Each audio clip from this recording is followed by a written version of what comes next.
When you stand for election, one thing that will happen is any opponents who see you as some sort of threat, they'll try and dig the dirt on you. They'll go online and see what they can find in your dark and murky past that they can throw at you to discredit you. So I decided I'd make a video about a couple of things that were bound to come up if people did a bit of research online about me.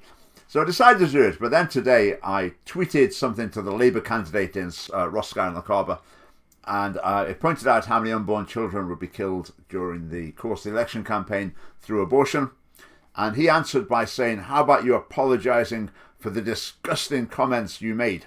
And it picked up on an article, a hit piece really, that was in the national newspaper just after the Scottish Family Party was launched. So I'm going to answer his points. Hopefully he'll answer mine as well. So here we go. What did this article say in the National?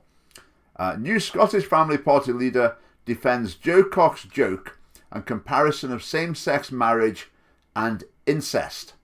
That sounds pretty bad, doesn't it? Jo Cox joke. Jo Cox was the MP murdered during the Brexit referendum campaign. It sounds like I went, ha ha ha, Jo Cox is being killed. Sounds like something like that, doesn't it? Comparison of same-sex marriage and incest. That sounds like I said, oh, same-sex marriage is as bad as incest.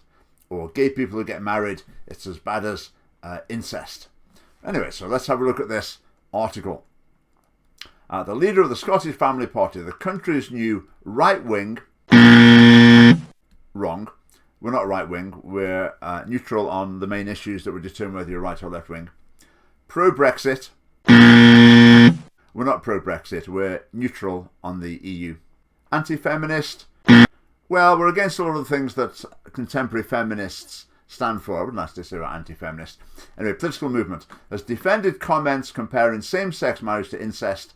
Party leader Richard Lucas has also denied a sick joke about the murder of Jo Cox on his Facebook page less than a week after she was killed, was making light of her death. He also accused us of campaigning for people seeking unwanted same-sex attraction to seek counselling. Wrong. That is not true. We do not campaign for people to seek counselling. We say it shouldn't be illegal for people to seek counselling if that's what they want to do. Anyway, carrying on. Last year on his Facebook page, Lucas mentioned the Holyrood Petitions Committee's rejection of a call to legalise incest and drew comparisons with same-sex marriage. The committee disagreed with the notion that mutual love alone serves to validate a sexual relationship. Is this the same Parliament that introduced same-sex marriage, accepting unanswerable arguments such as these? Wrong. Misquote. It's not accepting unanswerable, accepting as unanswerable arguments such as these. Right, here's the letter that he's picked up on. It was published in the Southern Reporter, I think. It's quite a few years ago now. The Scottish Parliament has summarily dismissed a petition calling for the legalisation of incest. Members rejected arguments that the sexual love of any two consenting adults should be accepted and respected. They disagreed with the notion that mutual love alone serves to validate a sexual relationship. Is this the same Parliament that introduced same-sex marriage, accepting as unanswerable arguments such as these? We're at an early stage, but on the road to legalisation and societal acceptance of incest. Secular liberal thinking fails to mount successful arguments against it, and the ever-progressive media has already started nibbling at the boundaries of the taboo. The incestuous sex in Game of Thrones is not an isolated example. Porn websites already report high traffic for portrayals of intergenerational sex within families. While our society presents a facade of hysterical panic about protecting children, it is unable to maintain one of the most fundamental elements of this protecting children from sexual abuse in the family home. Once sex between a 21-year-old daughter and her father or stepfather is legal, how much more vulnerable to abuse will she be aged 16? How will it change the father's attitude to his sexually maturing daughter? How will daughters interpret their father's efforts to form a close relationship? Once the BBC starts showing warm documentaries about happy incestuous couples, the desire to protect children growing up in the family home will be outweighed by progressive sentimentality. It won't be too long before opponents of incest are derided as bigots and a new phobia will be born. Then the Scottish Parliament will change its tune, cheered on by the government-funded Equality Network. So, did I compare same-sex marriage and incest? Well, no, I didn't actually. But even if I had, so what? What's wrong with making a comparison? Making a comparison isn't equating two things. Okay, here's a comparison. I think Hitler was a much worse person than I am. Leader of Scottish Family Party compares himself to Hitler. I mean, comparing two things is not the same thing as equating them. So, I said the similar arguments can be made to justify incest as being accepted to justify same-sex marriage. Some of the logic used to argue for same-sex marriage can also be used to argue for incest. I stand by that, and that is exactly what I think.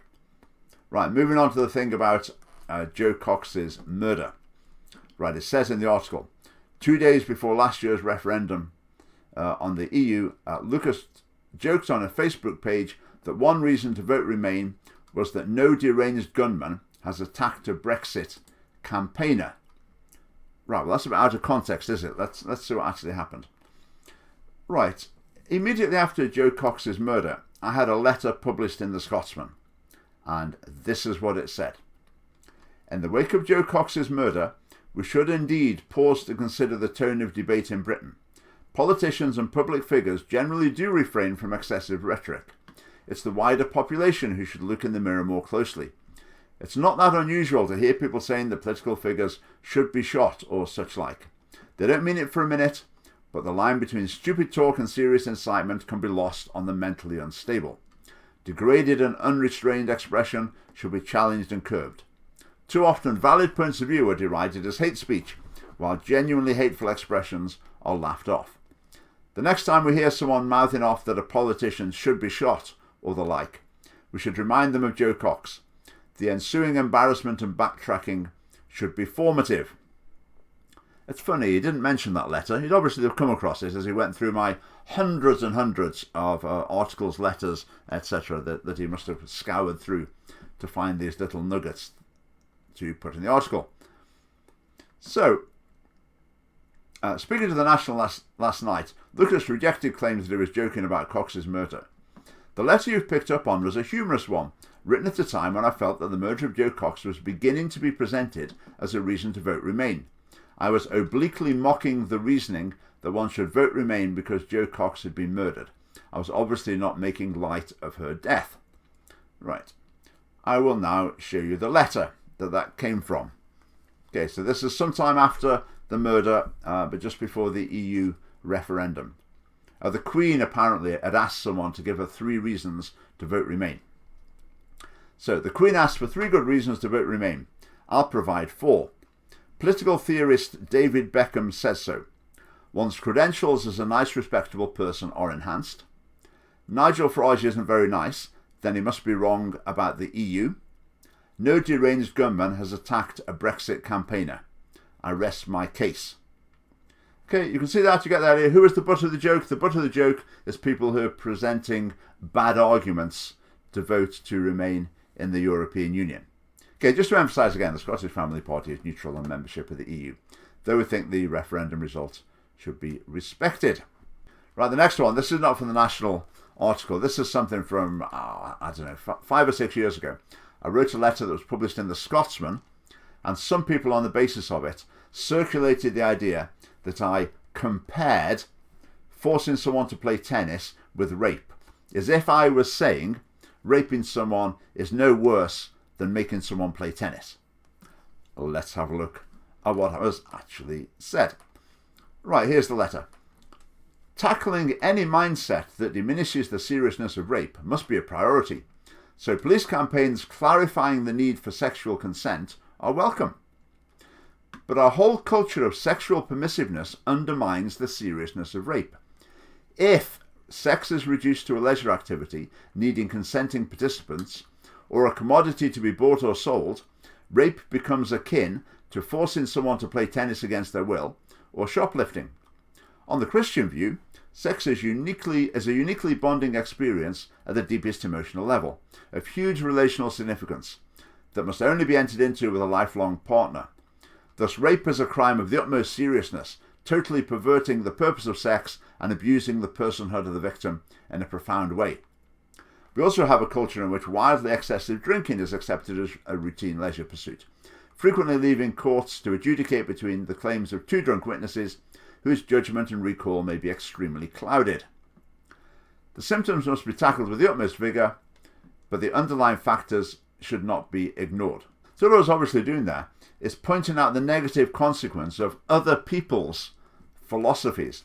Now, I think actually the people who started spreading this around a few years ago, I'm sure they did actually understand exactly what I meant, but they deliberately misinterpreted. So what these people think, if you sling enough mud, some of it will stick. A lot of people won't bother to actually look into it to see if it's true or not. It will just create a sort of negative impression. I mean, that's life. That's life. If you're going to put yourself so in the public domain, then that's going to happen to you.